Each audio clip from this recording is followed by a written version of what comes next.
guys, kembali lagi sama gue, Sana Olivia di Takoma. Sebelum gue jelasin lebih lanjut, gue mau kenalan dulu nih. Apa sih Takoma? Takoma tuh singkatan dari Talk with Community by Sena, dimana gue bakal ngenalin lo sama berbagai komunitas yang pastinya asik dan inspiratif banget. Siapa tahu abis lo nonton Takoma, lo tuh bisa ketemu sama komunitas yang sesuai sama minat lo. Pasti seru kan kalau misalkan lo bisa ketemu sama orang-orang yang punya minat dan kesukaan sama kayak lo. Nah, sebelum kita lanjut, gue tuh mau tanya dulu nih sama lo. Lo pernah gak sih ngerasa hidup lo tuh gak terorganisir banget? Semuanya serba berantakan lah, tugas lo numpuk, lo gak tahu mau mulai kerja lo dari mana. Lo pengen beli ini, pengen beli itu, tapi lo gak tahu cara ngatur budgetnya gimana. Pasti kayak pusing banget kan? Nah, hari ini gue bakal kenalin lo sama satu komunitas yang super keren. Mereka tuh ya rajin banget nulisin keseharian mereka, atau barang-barang yang mereka mau beli, rencana-rencana mereka ke depannya, hal-hal penting yang harus diingat ke dalam satu buku yang spesial banget lah pokoknya. Lo penasaran gak sih? Kenalan yuk sama mereka! Komunitas yang mau gue bahas kali ini adalah komunitas bullet journaling. Sebenarnya, gue udah lama banget jadi bagian dari komunitas ini. Dengan bullet journaling, biasanya gue nulisin kegiatan gue sehari-hari. Gue jadi lebih terorganisir dan enggak cepet lupa sama hal-hal yang harus gue kerjain. Selain itu, bullet journaling juga gue pakai buat menyimpan memori-memori manis. Nah, apalagi kalau habis jalan-jalan sama si Do itu, hal-hal kayak bon restoran, tiket nonton, gue tempel tuh di jurnal, biar gue bisa inget terus. Pokoknya, sebenarnya tuh bullet journaling bisa gue pakai buat apa aja. Mulai dari nulis keluh kesah isi hati, kerjaan yang belum kelar, suasana hati gue sehari-hari, dan masih banyak lagi. Hari ini, untuk membahas bullet journaling lebih lanjut, kita udah kedatangan 2 bintang tamu yang udah familiar banget sama bullet journaling. Yang pertama, ada Kak Riris, yang udah lama berkecimpung di dunia journaling. Kedua, ada Kak Cia, anggota Planner Addict Indonesia, salah satu komunitas journaling terbesar di Indonesia. Penasaran kan kita mau ngomongin apa? Jangan kemana-mana ya, tetap di sini bersama Sena di Takoma, Talk with Community by Sena.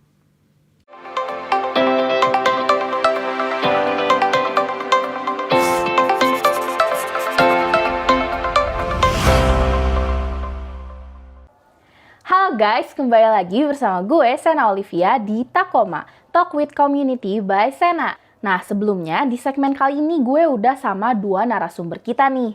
Yang pertama ada Kak Riris yang udah lama berkecimpung di dunia journaling. Hai Kak! Halo, nama aku Riris. Dan yang kedua ada Kak Cia, anggota komunitas Planner Addict Indonesia. Hai Kak Cia! Halo. Boleh perkenalkan dirinya dulu mungkin dari Kak Riris, nama sama udah berapa lama di komunitas journaling ini? Nama saya Riris, saya sudah di komunitas jurnal dari untuk penggunaan jurnalnya sudah semester 3, tapi akun saya baru muncul pada saat saya semester 5. Jadi more than 3 years, you can say it like that. Oke, kalau Kak Cia boleh perkenalkan diri dulu mungkin sama berapa lamanya? Oke, nama aku sebenarnya Natania, cuman biasanya anak-anak journaling manggil aku Cia. Cia itu nama kecil aku gitu. Dan aku journaling itu sebenarnya journaling udah lama sih, dari SD itu udah suka nulis, cuman baru bener-bener bikin journaling itu dari 2015. Oke, tanpa basa-basi lagi, langsung aja kita tanya ini 2 narasumber kita. Pertama, aku mau nanya ke Kak Riris dulu nih. Kak Riris, apa sih artinya bullet journaling buat Kak Riris? Untuk apa arti bullet journaling buat aku ini ada 2 sih. Karena ada masa di mana benar-benar aku menggunakan journaling itu sebagai organizing aktivitas, karena mulainya waktu kuliah. Jadi buat aku itu it's like a tool. Jadi reorganize my task, jadi reminder karena ada buku agenda kuliah. Jadi buat aku itu juga membantu aktivitas lah gitu kan, dengan kesibukan sehari-hari. Untuk yang kedua itu kayak wadah, karena aku suka seni, tapi karena perkuliahan aku tidak berkecimpung di seni, tidak ada warna dan segala macam. Jadi itu juga wadah aku untuk mengekspresikan my artistry. So it's like a combination of both. Oke, kalau Kak Cia sendiri gimana? Apa sih artinya bullet journaling buat Kak Cia? Kalau aku sih simply dari eh, sebenarnya dari artinya aja sih, arti bullet journaling itu sebenarnya kan untuk men-tracking masa lalu kita, ngatur kegiatan sekarang, dan merencanakan masa depan gitu. Jadi literally memang bullet journaling buat aku tuh ya itu gitu. Bener-bener yang membantu hidup aku jadi lebih teratur, dan aku juga bisa ngerekam berbagai momen dalam hidup aku, jadi nggak kayak asal lewat gitu aja, tapi bener-bener kerekam semua, dan aku bisa flashback lagi, aku bisa renungin lagi, dan aku bisa menulis apapun mimpi aku di journaling itu gitu. Oke, kalau tadi Kak Riris kan udah mulai nge-bullet journaling dari kuliah kan, semester 3. Apa sih yang pertama kali bikin Kak Riris tuh terjun ke dunia ini gitu? Awalnya aku memang di Instagram tuh suka nge-searching ya, if you ask about how I found this community. Pokoknya ketemu komunitas ini, jadi kayak ada dua gitu, ada yang studygram sama ada yang journaling. Tapi karena ibaratnya ini tuh nyampur dan kebanyakan komunitas, maksudnya partisipan di komunitas ini adalah pelajar, gitu kan, mahasiswa, mahasiswi, gitu. Itu membuat aku tertarik, sehingga aku mulai jurnal itu dengan tujuan untuk melihat ini bakal ngebantu aku untuk ngatur kegiatan perkuliahan aku atau enggak. Itu karena jurusan aku itu benar-benar butuh banyak baca, hingga akhirnya di situ aku merasa kayak, okay, I need to make study plan, bikin reminder, jadi semuanya itu di satu buku. Satu buku agenda ibaratnya kan, satu buku bullet journal. So make everything much easier. Aku bisa bikin weekly task, dan akhirnya memang seiring berjalannya waktu formatnya memang berubah. Tapi itulah yang bikin aku tetap ngelakuin bullet journaling. Oke. Kalau Kak Cia sendiri gimana? Pertama kali nemu bullet journal itu gimana ceritanya? Jadi sebenarnya sebelumnya itu aku pakainya planner, jadi bukan bullet journaling. Jadi planner itu yang udah ada template-nya, jadi kita tinggal isi-isi aja gitu. Nah, jadi aku baru ketemu sistem bullet journaling itu sebenarnya 2019. Itu pun karena aku habis bukunya dan aku mikir pengen coba pakai yang plain.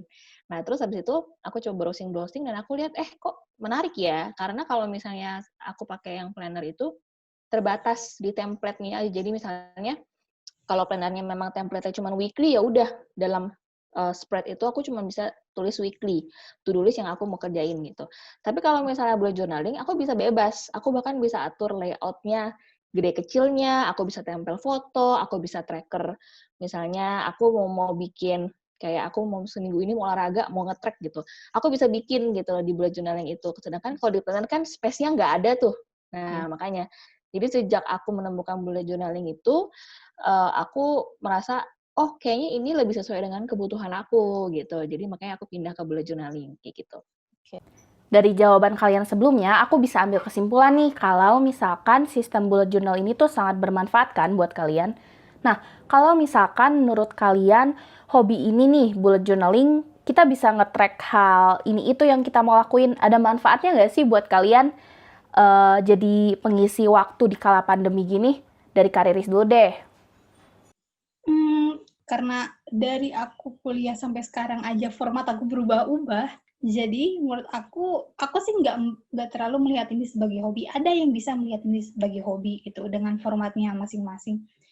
Bisa nggak sih ngisi waktu untuk pandemi? Bisa, dan mungkin tidak bisa juga. Karena kan tergantung, kalau formatnya kamu tentang study plan, of course you can. Kan itu sifatnya bukan malah jadi hobi, tapi adalah kayak bisa dibilang kayak medium untuk membantu belajar. Ada yang gambar-gambar, art journal.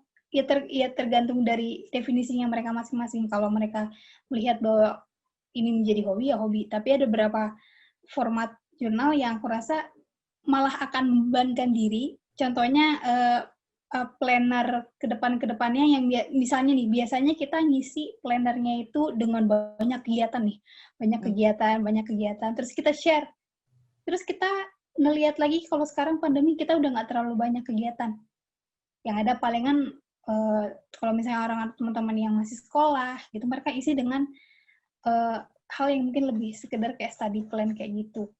I don't see that personally as a hobby. I see that person just like ya kayak tadi kayak medium.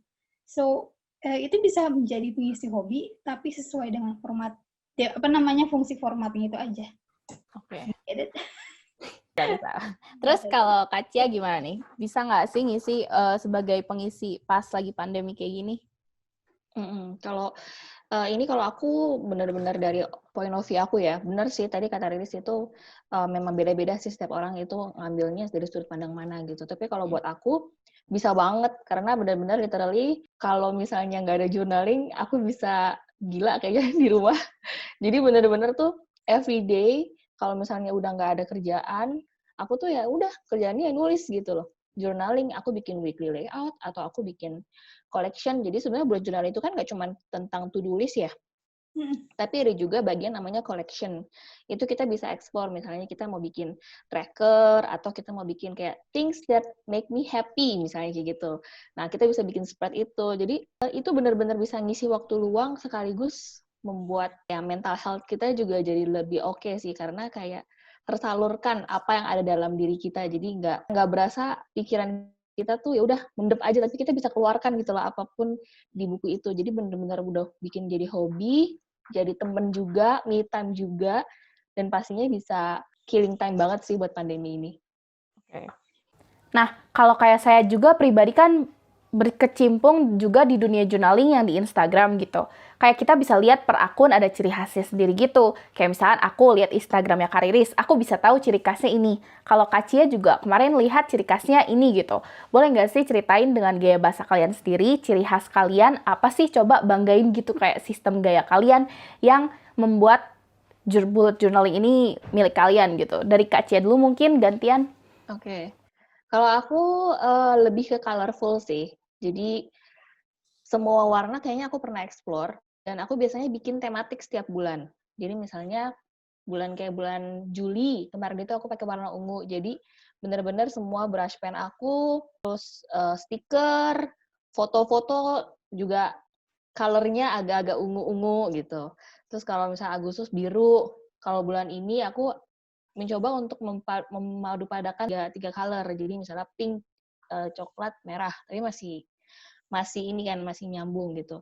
Jadi lebih ke colorful, dan setiap bulan tuh pasti ada tematiknya gitu. Dan aku kecenderungannya kan biasanya bullet journal itu nggak harus selalu rapi.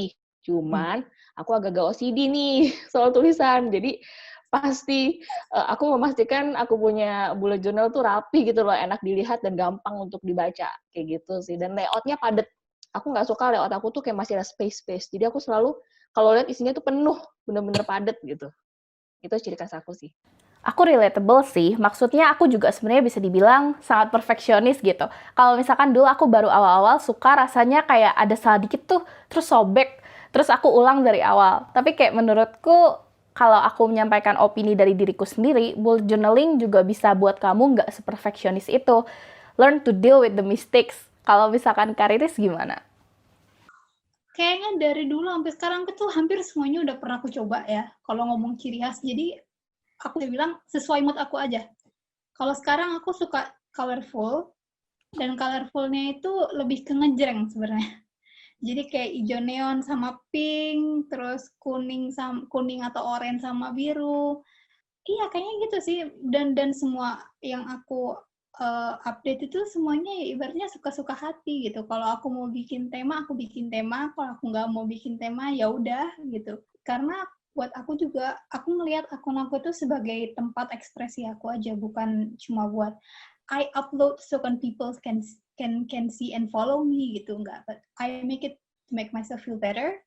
Dan aku juga udah pernah ngerasa bebannya jadi jurnalis sendiri. Aku udah pernah ngerasa bebannya waktu aku semester akhir. Jadi aku ngerasa bener-bener aku langsung putar, ibaratnya kayak I change my mind about journaling, that it's not just about to show people how I do things, but also do it for you gitu lah. Kalau aku seneng ngelihatnya ya aku seneng, dan aku upload segala macam. Jadi kayak ciri khas aku ya suka-suka aku.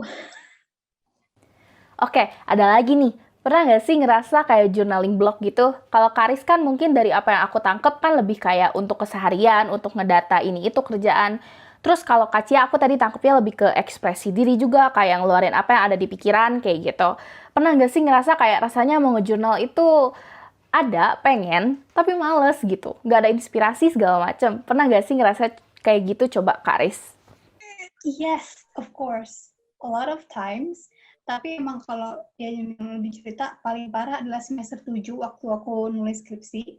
Karena semua fokus aku itu hanya kepada skripsi, aku nggak bisa mikir bikin planner. Nggak ada niat, nggak ada mood, dan aku juga nggak ngerasa kalau itu bakal efektif untuk aku saat menulis skripsi, karena kan kita kan nggak cuma nulis aja, kita harus belajar mencari data segala macam, sehingga dalam like about 6 months I cannot think about making anything. Itu art block paling paling gila sih sebenarnya yang bikin aku jadi stres, karena memang aku stresnya karena skripsi, tapi pada akhirnya aku ngelihat akun aku sendiri kayak nggak ngupdate apa-apa, jadi beban karena nggak ngupload. Habis itu lo ngerasa kayak oke, kalau aku journaling blog ya udah gitu, nggak usah mikirin lagi, ya udah gitu, it's not the priority. Karena dan aku pun merasa kalau journaling blog itu ada karena kita maksain diri kita untuk bikin jurnal. Oke. Berarti kalau dari Kak Riris bisa jadi solusinya balik lagi dari diri orangnya sendiri kan ya berarti. Aku biarin aja. Ya udah, Riz, Oke. kalau lagi nggak mau nggak usah, tidur aja gitu. Oke. Kalau Kak Cia gimana? Pernah nggak ngerasa kayak gitu? Nah, dan itu baru kejadian. Jadi kalau misalnya kamu lihat di Instagram aku tuh ada stop posting dari bulan April sampai bulan Mei. Jadi aku bener-bener literally 2 bulan nggak megang jurnal. Dan itu sebenarnya banyak faktor sih. Aku pikir pertama karena itu kan baru awal-awal pandemi ya. Dan itu masih kayak denial gitu loh. Kayak masih stres lah di rumah gitu. Jadi rasanya tuh mau ngapa-ngapain males gitu loh. Jadi kaum rebahan aja gitu. Dan juga waktu itu aku lagi awal hamil jadi kondisinya. Nah, itu bener-bener aku nggak tahu kenapa, aku tuh enek banget kalau ngeliat jurnal. Jadi sampai aku unfollow semua journaling account di Instagram aku. Karena enek, literally lihat jurnal, pengen muntah. Jadi literally, ya udah. Tapi berasa bener-bener messy banget sih hidup sih. Karena udah kebiasaan diatur, terus tiba-tiba nggak megang jurnal, nggak bikin to-do list, nggak menulis perasaan, berasa kayak hidup messy banget gitu. Dan akhirnya sempat ngobrol juga sama beberapa teman, dan ternyata memang beberapa teman journaling juga berasa begitu karena yang pandemi itu. Dan akhirnya banyak ngobrol, terus mereka kayak yaudahlah bikin lagi gitu. Dan beberapa temen juga kayak nanyain, kok udah lama nggak ngeliat lo posting sih, posting lagi dong gitu. Jadi bikin merasa oke, kayaknya gue mesti coba semangat lagi nih. Dan waktu itu kondisinya mual-mualnya udah hilang. Jadi aku udah bisa balik lagi ke journaling, aku follow lagi journalingnya udah kagak mual gitu. Jadi ya udah balik lagi sampai sekarang kayak gitu. Oke.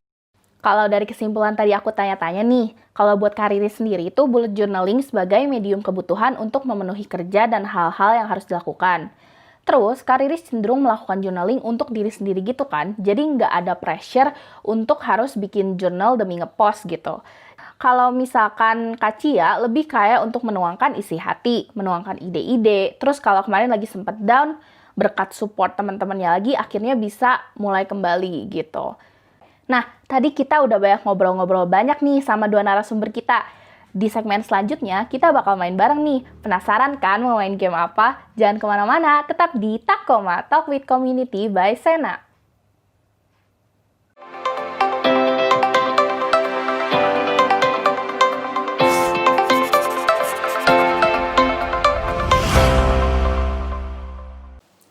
Balik lagi bersama gue Sena di Takoma Talk with Community by Sena. Di segmen kali ini kita mau main bareng nih sama narasumber kita. Yang gampang-gampang aja, kita bakal main fakta atau mitos. Jadi gue bakal ngasih pertanyaan ke narasumber dan akan dijawab kalau fakta itu sebenarnya valid atau cuma mitos aja. Oke, langsung mulai aja ke pertanyaan pertama. Kak Riris, fakta atau mitos kalau misal mau bullet journal itu kita harus bisa gambar? Mitos. Karena ini, bullet journaling itu banyak bentuknya. Ada memang orang yang mungkin karena mereka memang senang menggambar, hingga akhirnya mereka mengekspresikan atau menggunakan jurnal dengan gambar juga. Gitu. Kalau misalnya hanya mau kayak yang simple gitu aja ya, kayak ya udah dots, it's fine. You don't really have to draw things. Kalau kamu mau mendekorasi jurnal kalian juga bisa dengan stiker, bisa dengan marker. You don't really have to draw. to make it pretty. So, Oke. mitos. Kak Cia, aku mau tanya nih, fakta atau mitos kalau bullet journal itu harus pakai perlengkapan mahal? Mitos banget. Pakai apa aja boleh kok. Yang penting ada buku atau kertas dan pulpen. Itu juga sebenarnya sudah bisa bullet journaling. Bahkan pulpennya nggak usah pulpen mahal. Aku biasanya beli di online shop 5.000 juga bisa. Pennya, it's okay. Yang penting ada buku, ada pulpen, that's enough. Mau bullet journaling kayak gitu bisa. Mulai dari Oke. hal yang sangat murah. Kak Riris lagi nih, fakta atau mitos kalau bullet journal itu bisa melatih kreativitas? Iya, fakta. Especially when you are into the community, kamu mendapatkan inspirasi dari banyak orang. So, when you're talking about creativity, there's a lot. Ada orang yang bullet journal, mereka they combine bullet journaling with craft, with watercolor, with paintings, just stickers, atau simplicity. So, kreativitas mana apapun yang mungkin kamu mau, like you can have it there. Because a lot of people associate bullet journaling with all of this creativity arts. Kak Cia nih, fakta atau mitos kalau nyiapin bullet journal itu butuh waktu yang lama? Ini maksudnya kayak dalam nyiapin satu spread atau mau nyiapin agenda mingguan gitu, butuh waktu lama nggak? Kalau fakta atau mitos, sebenarnya bisa dua-duanya sih. Bisa fakta, bisa mitos, tergantung. Tergantung orangnya itu tipe journalingnya seperti apa. Ada teman aku yang benar-benar minimalis banget. Dia kalau bikin weekly layout itu cuma 15 menit paling lama. Itu dia benar-benar cuma pakai pulpen dan cuma pakai satu brush pen. Dan ya udah jadi aja gitu 15 menit. Benar-benar literally aku lihat dia 15 menit jadi gitu. Sedangkan kalau tipe aku tipe suka yang colorful, suka yang penuh. Nah, 15 menit itu mungkin baru jadi kotaknya doang ya. Gitu. Jadi sebenarnya ya tergantung sih. Bisa fakta kalau misalnya memang itu orangnya macam-macam kayak aku yang agak suka yang kompleks dan colorful, tapi bisa jadi mitos buat orang-orang yang demennya minimalis. Ini aku mau nanya dua-duanya nih yang terakhir, karena kita lingkupnya komunitas. Banyak orang berkumpul sebagai satu yang saling sinkron gitu. Fakta atau mitos sih kalau misalkan kalian ikut komunitas bullet journaling ini bisa dapat banyak teman? Dari Kak Cia dulu. Fakta. Jadi, karena kalau di lingkungan aku sendiri yang suka journaling kayak aku itu paling cuma 1-2 orang. Jadi nggak terlalu banyak lah. Pada saat aku ketemu dengan Planner Addict Indonesia, waktu itu kita pernah meet up di Starbucks. Waduh, itu sampai bikin meja panjang di Starbucks dan semua orang ngeliatin karena kita bawa perintilan kan, kita bawa stiker, kita bawa buku, kita tuker-tukeran, heboh banget itu. Jadi sampai semua orang ngeliatin, ini ngapain ya, cewek-cewek ini berkumpul gitu. Kebetulan waktu itu lagi cewek-cewek semua. Dan itu seru banget, nggak berasa. Dan berasa tuh kayak teman-teman journaling tuh sangat royal banget gitu loh. Mereka kalau punya stiker, mereka bisa ini ambil. Nih gue printin buat lo gitu. Mereka sangat royal, mereka sangat nggak pelit kasih informasi, berbagi. Pokoknya bener-bener seneng aja gitu loh kayak ketemu teman-teman yang se-passion dan bener-bener baik gitu loh, yang bener-bener sesuai dengan apa ya, seperti yang kita suka juga gitu. Jadi dapat teman banyak banget sih dari Planner Addict Indonesia yang ini. Gitu. Kalau Kak Riris gimana? Fakta atau mitos? Fakta. Aku di Batam bahkan di organisasi perkuliahan tuh kayaknya cuma 3 orang. Tapi di kelas aku, angkatan aku kayak cuma aku doang yang efektif gunain bullet journal. Yang lain tuh kayak, kok bisa sih Riz? Kok bisa lu bisa bikin gini-gini? Gue nggak bisa gitu, satu buku aja gue nggak bisa mikir gitu. Sehingga waktu itu aku ada kesempatan untuk ke Jakarta dan ketemu dengan banyak teman-teman aku yang aku ketemui di Instagram. Jadi it is kayak sama kayak tadi Cia bilang, senang banget bertemu dengan orang-orang walaupun kita nggak terlalu kenal, we have the same passion, dan kita beneran tuh barter washi tape, barter stiker, like everything barter tuh kertas-kertas yang bener-bener kita tuh ngeliat kertas bekas itu kayak berharga banget, tau nggak? Satu roll tuh bisa 1.000, padahal itu buat orang itu kayak itu kan kertas bekas, itu bagus. So yes, we share a lot of pokoknya walaupun misalnya the ways is different, the aesthetic is different, taste is different, but we all share the same passion in doing this. So yes, a lot of friends. Kalau aku pribadi boleh nanggepin ya soal perihal temen, aku jujur udah masuk komunitas Planner ini dari sekitar SMA akhir lah, dari sekitar tahun 2018-an. Berarti kan udah 2 tahun sekarang. Aku pribadi kenal Karis udah dari tahun 2018, dan apa yang Karis bilang itu dan Kak Cia bilang kan tadi, mereka royal, mereka print ini itu valid banget. Aku sangat setuju dengan itu karena walaupun bisa dibilang kita tinggalnya pencar-pencar gitu, ada yang di Pulau Jawa, ada yang Pulau Bali, ada yang di Pulau Sumatera, dan yang lain-lain. Tapi kayak kita, kalau misalkan kita lagi punya bahan, kita saling bagi gitu. Dan kita saling kirim paket walaupun cuma sekedar bon atau brosur yang kita temuin di mall. Contohnya kayak misalkan di Ace Hardware nemu kartu cat gitu. Dan itu di-share gitu. Kita suka saling berbagi dan ditempel aja di jurnal, dan itu sangat menyenangkan. Dari komunitas ini bisa banyak yang diambil lah gitu, dari friendship dan kreativitas segala macem. Oke, lanjut. Sekarang aku mau tanya soal pengalaman kalian berdua dalam bullet journaling ini. Aku mau tanya soal hasil-hasil karya nih. Mulai dari Kak Riz dulu. Boleh nggak sih tunjukin jurnalnya, terus ceritain proses kalian bikin bullet journal kalian gitu. Misal, kalau kalian bikin spread tuh gimana sih? Bisa dibilang bakal banyak sih. Aku ada 5 ini sebenarnya buku aku, tapi it's like different process. Pertama aku ada pernah nyobain planner yang dari Traveler. Dia tuh bener-bener kayak weekly gitu, kayak gini. Tapi aku ada dekorasinya gini. Tempel-tempel gitu ya? Tempel-tempel. Kelihatannya colorful banget gitu. Yang penting nempel. Terus akhirnya aku ngerasa kayak ini tuh space-nya terlalu gede. Kayaknya aku pindah ke sini, lebih kecil lagi. Tapi ya senang. Jadi kayak cuma nempel-nempel aja itu udah, mana sih, nempel-nempel gak ada arti juga nggak apa-apa, buat seneng aku. Ini gak ada tulisannya, seneng. Kayak iya, kan otak panas habis kerja gitu, habis itu ada kepuasan tersendiri. Sekarang juga, kalau sekarang makin kecil yang sekarang cuma 6. Di sini aku mau kembali lagi nyoba kayak weekly diary, so it's not planner, you can say it's not planner, cuma diary. Dan ya warnanya tuh ya yang penting aku suka aja. So that's how I make it. Itu ngelihat dari mood aku dan juga dengan kesibukan gitu. Jadi it changes over time, never like be in one. Kalau Kak Cia, boleh tunjukin nggak jurnalnya Kak Cia? Aku kasih lihat di jurnal di awal-awal ya, kelihatan nggak? Boleh. Ini 2019. 2019, masih simple banget sih. Jadi literally cuman kayak to-do list, di sini to-do list, terus di sini ada juga yang kayak hal yang harus aku lakukan, dan ini nih sampah-sampah nih.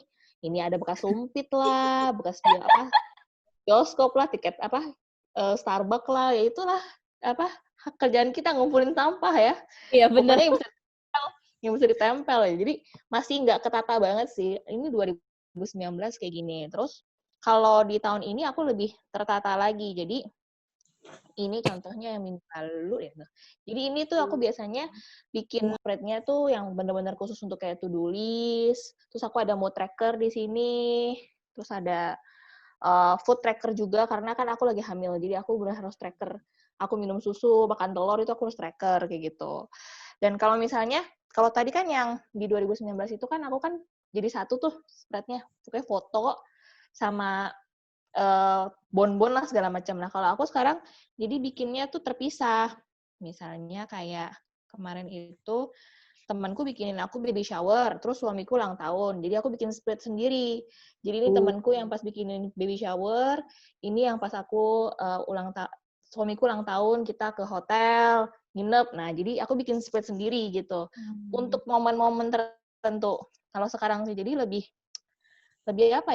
rapih sih kalau yang sekarang sih. Cuma sebenarnya ya sama aja nge-track semua hal yang terjadi sekarang, masa lalu, dan merencanakan masa depan kayak gitu. Asik. Oke, terakhir nih, aku mau nanya terakhir banget. Dari masing-masing kalian, untuk orang yang barangkali habis nonton Tacoma tuh tertarik gitu mau ikut komunitas ini. Dari Kak Riris dulu nih, ada mau ngomong apa gitu nggak sih ke orang yang barangkali mau ikut komunitas ini? Do it for yourself. If you wanna try journaling, art journal, bullet journal, planner, dan kalian juga berpikir ingin membuat akun Instagram di mana kamu bisa nge-share and show people how to do it, the pictures and stuff. Always remember to do it for your own self. Karena banyak teman-teman di komunitas ini juga malah bebannya gara-gara jurnal. Karena mereka nggak ngupload, karena spiritnya nggak bagus buat mereka sendiri, hingga pada akhirnya mereka menyalahgunakan jurnal. Gitu. Jurnal yang harusnya membantu aktivitas mereka, yang bisa menjadi wadah, menjadi alat untuk ekspresi mereka, itu malah jadi objeknya. Gitu. Jadi benar-benar mulai jurnal, it's for your own self. Oke, kalau Kak Cia gimana? Apa yang mau Kak Cia sampaikan kalau misalkan ada penonton Takoma yang tertarik masuk komunitas ini? Sama sih sebenarnya sih, kalau menurutku benar, kayak decide dulu tujuan lu mau ikut journaling ini tuh apa gitu loh. Maksudnya buat apa? Apakah cuman pengen ikut tren atau memang merasa kayaknya ini bisa membantu hidup gue jadi lebih baik gitu. Karena kalau misalnya tujuannya hanya untuk ikut tren, jadi famous gitu di Instagram, itu nggak akan bertahan lama dan itu akan menjadi suatu hal yang tidak menyenangkan. Seharusnya journaling should be fun gitu loh. Jadi sebenarnya cari dulu sih tujuannya sebenarnya buat apa. Kalau misalnya belum tahu tujuannya, mau coba-coba dulu, ya nggak apa-apa. Tapi nggak usah expect terlalu besar juga gitu loh. Gue pengen bikin Instagram, nanti followersnya banyak, di endorse brand gitu. No. Bukan itu tujuan utama journaling. Journaling bener untuk diri sendiri, untuk membantu kita jadi lebih baik, untuk membantu mengekspresikan diri kita secara mental health juga jadi lebih baik gitu sih.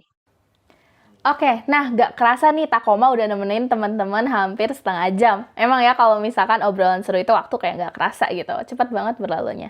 Nah, hari ini kita udah bahas bullet journaling. Gimana kalau intinya bisa gue simpulin tuh, bullet journaling itu bisa jadi sesuatu yang bermanfaat untuk lo mengorganisir kegiatan lo, kehidupan lo. Lo juga bisa ketemu teman-teman baru, bisa menuangkan isi pikiran lo gitu. Terus mungkin juga saran dari narasumber kita, Kak Riris dan Kak Cia, kalau bikin journaling tuh poin utamanya adalah melakukan itu untuk diri lo sendiri. Jangan buat karena ingin menyenangkan orang lain, atau misalkan kalau lo udah masuk komunitasnya di Instagram nyari likes banyak, no gitu. Itu hanya poin plus, tapi tujuan utamanya adalah untuk diri lo sendiri. Nah, gue mau berterima kasih banget buat kedua narasumber kita, Kak Riris dan Kak Cia, yang udah bersedia bagi pengalaman kalian soal hobi bullet journaling ini. Terus kayak pasti bakal bermanfaat banget buat kita semua. Semoga dari penonton ada yang minat ya masuk ke komunitas ini. Terima kasih juga untuk teman-teman yang udah luangin waktunya untuk nonton kita Takoma. Gue Sena, pamit undur diri. Sampai jumpa di episode Takoma selanjutnya. Talk with Community by Sena. Dadah!